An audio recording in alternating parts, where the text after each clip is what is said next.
ছেলেটা বিবাহ করে যে কোথায় বউ নিয়ে চলে গেল কোনো খবর নাই।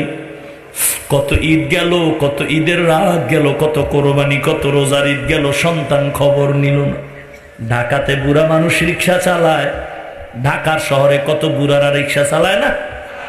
একদিন জিজ্ঞাসা করি, ও মুরব্বী, ছেলে সন্তান কি নাই, রিক্সা কেন চালান এই বুড়া বয়সে? মুরব্বী আমার দিকে নজর করে চোখের পানি ছেড়ে দিলেন, ডাক দিয়ে কয়, হুজুর, দুইটা কন্যা সন্তান, একটা ছেলে আল্লাহ দান করেছেন। ছেলেটা বিবাহ করে যে কোথায় বউ নিয়ে চলে গেল কোনো খবর নাই। কত ঈদ গেল, কত ঈদের রাত গেল, কত কোরবানি, কত রোজার ঈদ গেল, সন্তান খবর নিল না। দুটো কন্যা সন্তান আল্লাহ দিয়েছেন। বড় কন্যা সন্তান বিয়ে দিলাম, বড় আরামে আছে শ্বশুর বাড়ি। কিন্তু ছোট মেয়েটা বিয়ে দেওয়ার পর আমার জামাই 1 মাস পরে বাড়ি পাঠায় দিছে, 50,000 টাকা লাগবে, যৌতুক দিতে হবে, না হয় মেয়েটারে রাখবে না।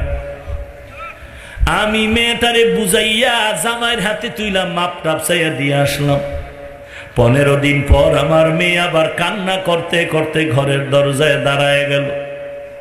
মায়ের কাছে আইসা কান্না করে পিঠের জামাটা জাগায় কয়, দেখো মা, পিঠটারে লাল বানায় ফেলছে, টাকা না দিলে রাখবে না।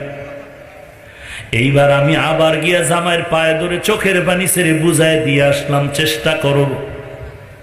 আবার 15 দিন পর আমার মেয়েটাকে মারধর করে আবার পাঠাইছে, টাকা না দিলে মেয়ে রাখবে না। ফাইনাল ওই মেয়ের কান্না আমি সহ্য করতে পারি না। ওই মেয়ের কান্নায় ওর মা খানা খায় না, ঘুমায় না, শুধু কান্না করে, শুধু কান্না। আমি ওই মেয়ের চোখের পানি মুছবার জন্য আজ আমি টাকা কামাইয়ের জন্য রাস্তায় রিক্সা নিয়ে নেমে গেল। এরে যুবক, দুটো হাত আল্লাহ সুস্থ রেখেছেন। তুই তো ফকিন্নির সন্তান না। পৃথিবীর বড় ফকিন্নি যার চোখ থাকতেও দেখে না। পৃথিবীর বড় গরিব দরিদ্র যার হাত আছে, হাতে শক্তি নাই, যার পা একটা আছে আর একটায় শক্তি নাই। ও যুবক, তোর 2টা পাও ভালো, আল্লাহর কাছে সেজদায় পড়ে শুকর আদায় কর। তোর 2টা চোখের দৃষ্টিশক্তি ভালো আছে, শুকর আদায় কর। তোর পাও 2টা ভালো আছে, শুকর আদায় কর। হাত 2টার শক্তি ভালো, শুকর আদায় কর।